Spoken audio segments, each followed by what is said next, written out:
মধুময় শ্রীধাম বৃন্দাবনে ভগবান কৃষ্ণের সঙ্গে মিলন হয়েছিল যে ভক্তের কথা আমরা শ্রবণ করব। মুর্শিদাবাদ জেলার মস্ত বড় জমিদার, যার নাতি মস্ত বড় জমিদার গোবর্ধন দাস, যে বড় জমিদার, এই যে লালাকে ঠাকুরদাদা নাম রেখেছিল, যার নাম ছিল বাবা গঙ্গা গোবিন্দ সিংহ। এই গঙ্গা গোবিন্দ সিংহ, তার ছেলের নাম ছিল প্রাণকৃষ্ণ সিংহ। একটু মন দেবেন কথার মধ্যে মা। আমাদের ভক্তের কথা কেন শুনতে হয় জানেন? ভক্তের জীবনী শুনলে কিছুটা অভিজ্ঞতা হয়। কি হয়? যে কেমন করে ভক্ত ভগবানকে ভালোবেসেছিল সেটা জানা মানেই কিন্তু আমরাও সেই পথ, যাতে সেই পথ আমরাও ধরতে পারি, সেই পথ অনুসরণ করতে পারি, সেই জন্য ভক্তের জীবনী শুনতে হয়। তা বলছি, গঙ্গা গোবিন্দ সিংহের ছেলের নাম প্রাণকৃষ্ণ সিংহ, আর প্রাণকৃষ্ণ সিংহের ছেলের নাম কৃষ্ণচন্দ্র সিংহ। এই যে কৃষ্ণচন্দ্র সিংহ মা, এই কৃষ্ণচন্দ্র সিংহের ঠাকুরদাদাকে কে? ঠাকুরদাদা আমার সঙ্গে কথা বলতে হবে কিন্তু, না হলে কিন্তু জানবো আপনারা শুনছেন না। গঙ্গা গোবিন্দ সিংহ, তাই তো? ভালো করে জানুন, তিনটে জেনারেশন ভাবুন। প্রথম হচ্ছে গঙ্গা গোবিন্দ সিংহ, তার ছেলে প্রাণকৃষ্ণ সিংহ, তার ছেলে কৃষ্ণচন্দ্র সিংহ। তাহলে কৃষ্ণচন্দ্র সিংহের ঠাকুরদাদা হলো গঙ্গা গোবিন্দ সিংহ। এই ঠাকুরদাদা ভালোবেসে নাম দিয়েছিল লালা। তা এই লালা একটু একটু করে যখন তার 12 বছর বয়স, একটু শান্ত হন, শান্ত হয়ে বসুন। 12 বছরের ছেলে অনেকেরই ঘরে আছে। তার ছোট্ট ছেলেটি কাচারি বারান্দাতে বসে আছে, আর ওই জমিদার মহলে একজন কন্যাদায়গ্রস্ত পিতা, তিনি কিছু সাহায্যের জন্য এসেছেন। এখন ওই জমিদার মহলের একটা নিষেধাজ্ঞা আছে যে তিনি ওই মহল থেকে কাউকে কোনোদিন কিছু দান করবেন না, যখন তখন যাকে খুশি তাকে দান করতে পারবেন।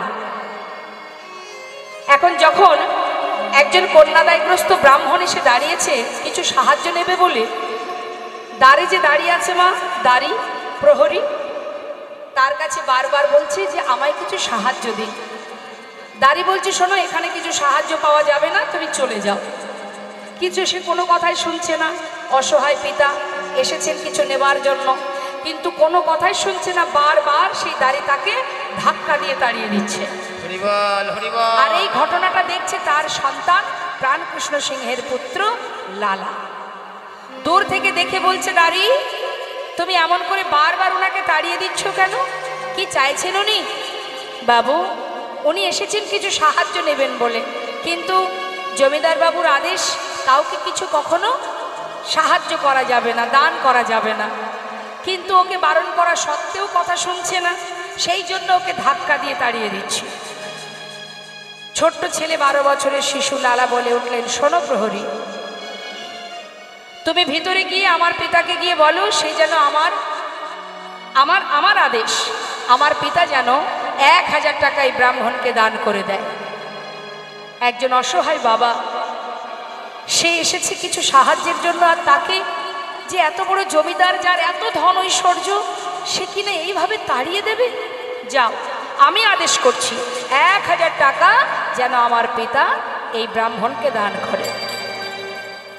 ভিতরে যেই না প্রহরী গেছে, সেই কথা শোনা মাত্রই বলে উঠলেন, এত বড় স্পর্ধা আমার পুত্রের, 12 বছরের শিশু, সে কিনা আমার উপরে আদেশ করে, জমিদারের উপরে আদেশ করে। পিতার বাক্য লঙ্ঘন করেছে সন্তান, তাই 1000 টাকা ওই ব্রাহ্মণকে দিয়ে এসো।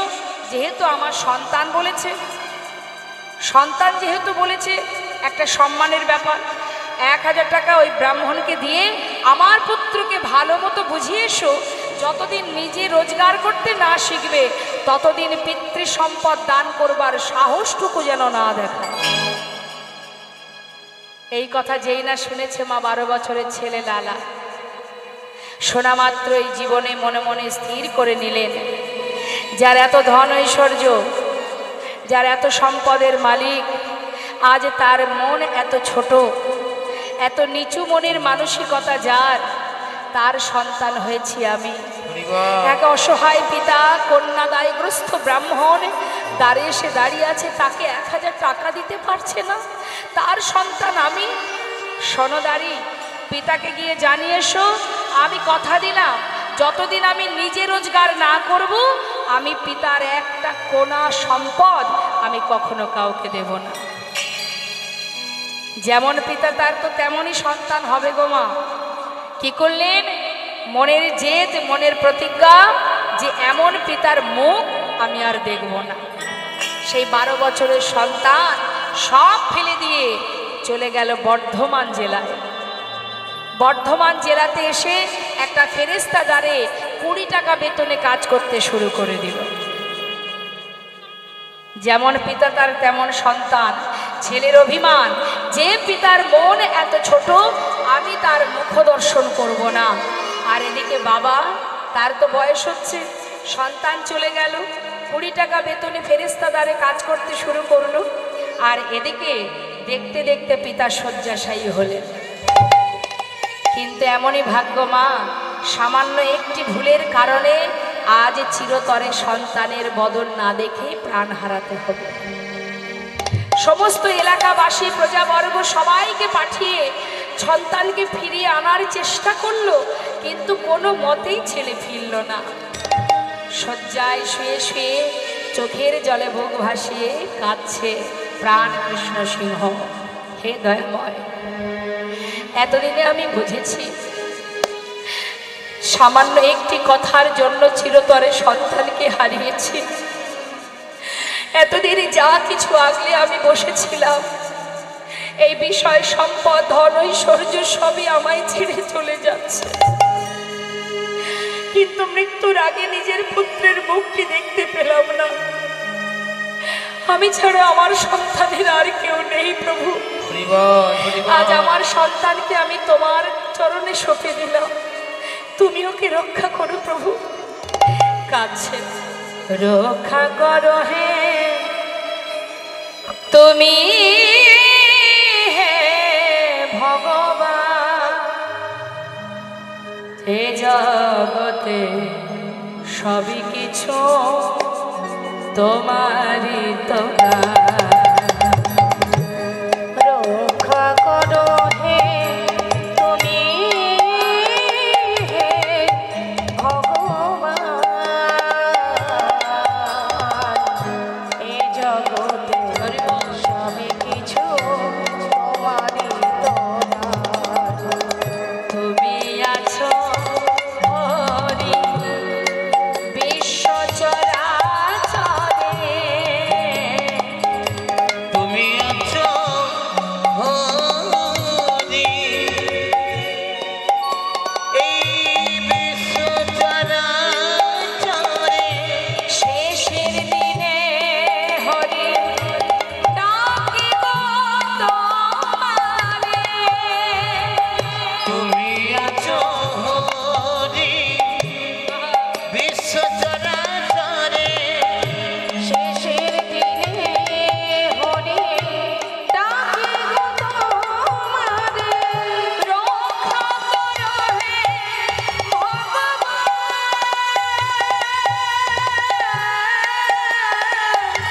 রক্ষা করো হে ভগবান। রক্ষা করো হে ভগবান। রক্ষা করো হে তুমি, হে ভগবান। বলো হে জগতে সবই কিছু তোমারই তো দান। বলো হে জগতে সবই কিছু তোমারই তো দান। আমরা যখন মোহে ডুবে যাই না মা, আমরা ভাবি সবই আমার, কিন্তু যখন আমাদের অন্তিম সময় আসে তখন আমাদের চৈতন্য হয় যে এ জগতে যা কিছু আমি পেয়েছি সবই তোমারই দান। নিতাই গৌর হরি বল। যেদিন আমরা ইহজগতের সম্পদের প্রতি মোহমায়া থাকবে না, তখন কিন্তু মা আমরা বুঝতে পারবো যে কোনটি আমার আর কোনটি আমার নয়। কিন্তু যত সময় এই পার্থিব জগতের বিষয় সম্পদের মধ্যে আকৃষ্ট হয়ে যাব, তত সময় কিন্তু মা আমার আমার করে আমাদের গোনা দিন ফুরিয়ে যাবে, আর কোনটি সার কোনটি অসার সেটা বোঝা হবে না। যে প্রাণকৃষ্ণ সিংহ এতদিন টাকা পয়সা বিষয় সম্পদ এক অসহায় পিতাকে দিতে না পেরে আমার আমার করে রেখেছিল, আজ সেই প্রাণকৃষ্ণ সিংহ কেঁদে কেঁদে বলছে, এ জগতে সব কিছু তোমারই দান, তুমি দিয়েছ, তুমি এই বিশ্ব চরাচরে আছো, তুমি আমার সন্তানকে রক্ষা করো। প্রাণকৃষ্ণ সিংহ কাঁদতে কাঁদতে যখন তার প্রাণ পাখিটা উড়ে চলে গেল, সেই খবর চলে গেল তার সন্তানের কানে। সমস্ত প্রজাবর্গ গিয়ে বললেন, বাবু, যার প্রতি আপনার অভিমান সে তো চলে গেছে, এবার আপনি ঘরে ফিরে চলুন, তাহলে জমিদারি কে রক্ষা করবে। খবর পেয়ে প্রাণকৃষ্ণ সিংহের পুত্র মানে লালা ফিরে এলো। ফিরে এসে সমস্ত জমিদারি হিসাব নিকাশ বুঝে নিয়ে জমিদারি রক্ষা করতে শুরু করে দিল। দেখতে দেখতে উপযুক্ত বিবাহের বয়স হয়েছে, তাই সুকন্যার সন্ধান করে ভালো একটা দিন দেখে লালার বিবাহ দিল। বিবাহের পর সুখে স্বাচ্ছন্দ্যে দিন কাটে, আনন্দে দিন যায়। কিছুদিন পর তার একটি পুত্র সন্তান হলো, ছেলের নাম রাখলো ভগবানের নামে নারায়ণ। আবার লালার একটি পালিতা কন্যা আছে মা, যার নাম রেখেছে সুমতি। তাহলে সংসারে মাত্র 4 জন, জমিদারি রক্ষা করছে আর সুখে স্বাচ্ছন্দ্যে দিন কেটে যাচ্ছে। কিন্তু দেখুন, এইভাবে দিন কাটতে কাটতে হঠাৎ তার ভিতরে একটু একটু করে ত্যাগের সৃষ্টি হয়। যত সময় তোমার ভিতরে ত্যাগের সৃষ্টি না হবে, তত সময় কিন্তু তোমার চৈতন্য চেতনা আসবে না। তাই দেখুন, ত্যাগ কিভাবে হচ্ছে, কোথা থেকে হচ্ছে। এই যে সুন্দর হরিবাসরে আপনারা বসে আছেন, ঘন্টার পর ঘন্টা কৃষ্ণ নাম শ্রবণ করছেন, বসে আছেন, নিশ্চয়ই আমাকে দেখার জন্য বসে নেই, বসেছেন কৃষ্ণ নাম শোনার জন্য। তা সেই যে নাম শুনছেন আপনারা, শুনতে শুনতে যদি কখনো কোনো কথা আপনার হৃদয় স্পর্শ করে, সেখান থেকেই আপনার ভক্তি সৃষ্টি হবে, সেখান থেকেই কৃষ্ণ প্রেম জাগরিত হয়। তাই কখন কার মাধ্যম দিয়ে কি হবে কিচ্ছু বলা যায় না মা। আজ দেখুন, লালা এত সুখে আছে, জমিদারি রক্ষা করছে, ধন ঐশ্বর্যে পরিপূর্ণ, সংসারে সুখ, মহা সুখে আছে। হঠাৎ এক ভিখারি দ্বারে এসেছে ভিক্ষা নেবে বলে। এখন লালা কি করেছে, নিজে সেই সদর দরজায় দাঁড়িয়ে ভিখারিকে বলছে, ভিখারি তুমি ভিক্ষা করো, কেন করো ভিক্ষা? তখন সেই ভিখারি বলছে, বাবু আমি ভিক্ষা করি কেন, শোনো। বাবু গো, বাবু গো,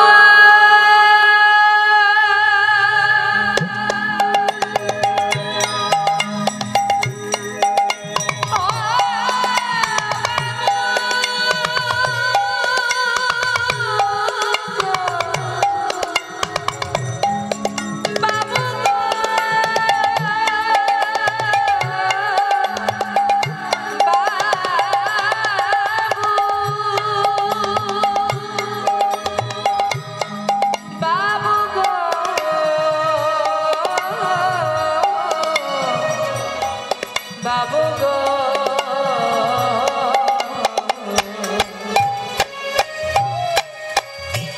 আমি হলাম কি দিন ভিখারি বলে, ও গো বাবু, আমি হলাম দিন ভিখারি।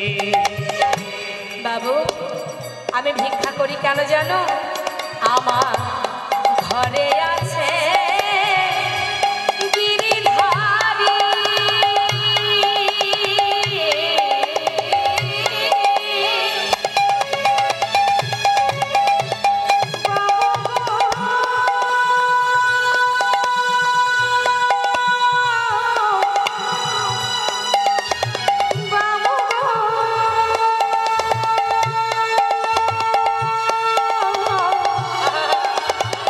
বাবু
আপনারাই বলুন মা, যে দ্বারে দ্বারে ভিক্ষা করে গিরিধারীর জন্য ভিক্ষা করে, সত্যি কি সে ভিখারি?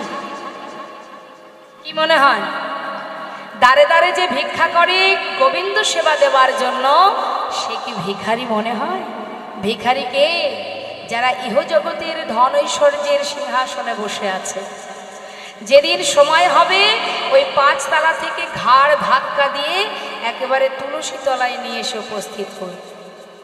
কিন্তু যে জন কৃষ্ণ ধনে ধনী, গৌর ধনে ধনী, যে জন ভগবানের জন্য ভিক্ষা করে, প্রভু সেবার জন্য ভিক্ষা করে, তার প্রমাণ অনেক আছে। যেমন কৃষ্ণের প্রিয় সখা সুদামা একটু একটু করে জীবনের সব সুখ কেড়ে নিয়েছিলেন গোবিন্দ। কেড়ে নিয়ে তার স্ত্রী, তার সন্তানদের নিয়ে গাছতলাতে জীবন কাটিয়েছে। অবশেষে সেই সুদামা বসেছিল দ্বারকায় ভগবান কৃষ্ণের সেই সোনার রাজ সিংহাসনে। তাহলে যে গাছতলাতে জীবন কাটিয়েছে তার জায়গা হলো সোনার সিংহাসনে, আর আমরা যে স্বাদের 5 তালা বিল্ডিং তৈরি করে এসি ঘরের মধ্যে দিন কাটাচ্ছি, সময় যেদিন হবে সেদিন সেখান থেকে ধাক্কা দিয়ে নিচে নামিয়ে দেবে। অর্থাৎ জগতে সেই হচ্ছে ধনী যে জন কৃষ্ণ ধনে ধনী, যে জন প্রভুর নামের ধনে ধনী, সেই তো হচ্ছে মহাধনে ধনী। আর আমরা যে ধনের ধনী, আজ আছে কাল থাকবে না। আজ যেখানে আমি মালিকানা করছি, কিছুদিন পর দেখবেন আমার ওই আসনে আর একজন এসে বসেছে, সে হলো আমার সন্তান। তাই তো বাবা? আবার আজ যেখানে আমি মালিকানা করছি, তার আগে আর একজন ছিল, সে কে ছিল? আমার পিতা ছিল। পিতা নেই তাই আজ আমি বসেছি, আবার আমি যখন থাকবো না আমার ছেলে এসে বসবে। তাহলে এগুলো তো আমার নয়। যেখানকার জিনিস, ব্যাংকের টাকা ব্যাংকে থাকবে, বাড়ি গাড়ি যে যেখানে আছে সেখানেই পড়ে থাকবে, আমাকে শূন্য হাতে চলে যেতে হবে। এবার সেখানে গিয়ে বিচার হবে, বাছাই হবে। যারা মাছ ধরতে যায়, ধীবর যারা মাছ ধরতে যখন যায়, জাল ফেলা মাত্রই জালের মধ্যে যত মাছ ওঠে সব নিয়ে বাজারে বিক্রি করে দেয়, তাই না মা? কিন্তু যদি কখনো মনে মনে ভাবে যে আজ আমি একটা মাছ খাবো, তখন কি আর ওই যেটা পাবে সেটা নিয়ে ঘরে যাবে? তখন কিন্তু বাজবে, বেছে বেছে নেবে, এটা না ওটা, এটা না ওটা, না এটা নেব না। যেটা নিতে মন চাইবে না আবার সেটা জলে ফেলে দেবে। এইভাবে বাছাবাছি করে বেছে যেটা তার পছন্দ হবে সেটা নিয়ে ঘরে যাবে। হরি হরি।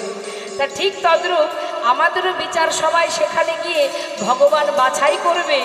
যে জন ভিখারি হয়ে দাঁড়ে দাঁড়ে ভিক্ষা করে, কৃষ্ণ নাম করে ভিক্ষা করে ভগবানের সেবা দিয়ে দিন কাটিয়েছে, ভগবান তাকে নেবে, না ধন ঐশ্বর্যের মালিকানা করে দিন অন্তে ভগবানকে সেবা দেওয়ার সময় হয় না, মায়ার বালিশ মাথায় দিয়ে মনের শোকে ঘুমাচ্ছি আমরা, আমাদেরকে নেবে মনে হয়? কাকে নেবে? হরি বল। যেই দেখবে সবাই আমরা ভগবানকে ভালোবাসি, কিন্তু তার মধ্যে ভালো আর মন্দ থাকে না মা? 1 নম্বর 2 নম্বর স্পেশাল থাকে না? তা যে জন কৃষ্ণ ধনে ধনী তাকে তুলে নেবে, আর আমাদেরকে আবার মর্তে পাঠিয়ে দেবে। যা, এখনো সময় হয়নি তোর, সময় হোক, তারপরে আমি তোকে টানবো, তারপরে তোকে আমি কোলে তুলবো, এখনো তোর সময় হয়নি। ওই বিশ্ব ব্রহ্মাণ্ডে গিয়ে আবার ভ্রমণ কর। নিতাই গৌর হরি বল। ছুড়ে দেবে আবার। তাই বলছেন মহাজন, আজ দাঁড়ে দাঁড়ে ভিক্ষা করে সেই ভিখারি গিরিধারী সেবা দিয়ে তারপরে প্রসাদ পায়। লালা বলছে, দাঁড়াও ভিখারি, অপেক্ষা করো। অনেক দামি দামি রত্ন মা একটা সুন্দর কাপড়ের মধ্যে পুটুলি বেঁধে ভিখারিকে দিয়ে বলছে, নাও ভিখারি, এটাতে কি আছে বাবু? দামি রত্ন আছে, নিয়ে যাও, তোমার কাজে লাগবে। ঠিক আছে, তাহলে আমি আসি বাবু। এই বলে যখন মাথায় করে নিয়ে যাচ্ছে, কিছুটা পথ যাবার পর সেটাকে আবার জঙ্গলের মধ্যে ছুঁড়ে ফেলে দিয়ে। এখন লালা দূর থেকে এই ঘটনাটা দেখে চিৎকার করে বলে উঠলেন, আয় ভিখারি, এত বড় সাহস তোমার, যা কিছু দিলাম তুমি ফেলে দিলে, কেন ফেলে দিলে? বাবু, অপরাধ নেবেন না। আপনার দেয়া সম্পদ আমি মাথায় করে নিয়ে যাচ্ছিলাম, হঠাৎ কি পিছন থেকে আমাকে যেন বলল, ভিখারি, এই ভিখারি, এগুলো নিয়ে কোথায় যাচ্ছিস তুই? ওই জমিদারের মতো ধনী হতে চাস? আমি তো কোনোদিন তোকে বলিনি যে আমাকে রাজভোগ খেতে দে, আমাকে ক্ষীর সর ননি মাখন এনে দে। দাঁড়ে দাঁড়ে ভিক্ষা করে যা পাস আমি তো তাতেই খুশি। ফেলে দে রে। ওর মতো ধনৈশ্বর্যের যদি মালিক হয়ে যাস, দিনে দিনে তুই গোবিন্দ ভুলে যাবি। ওরে আয়, আমার কাছে আয়, ওগুলো ফেলে দে। আয় ভিখারি, আয় রে ফিরে, ভুলে যা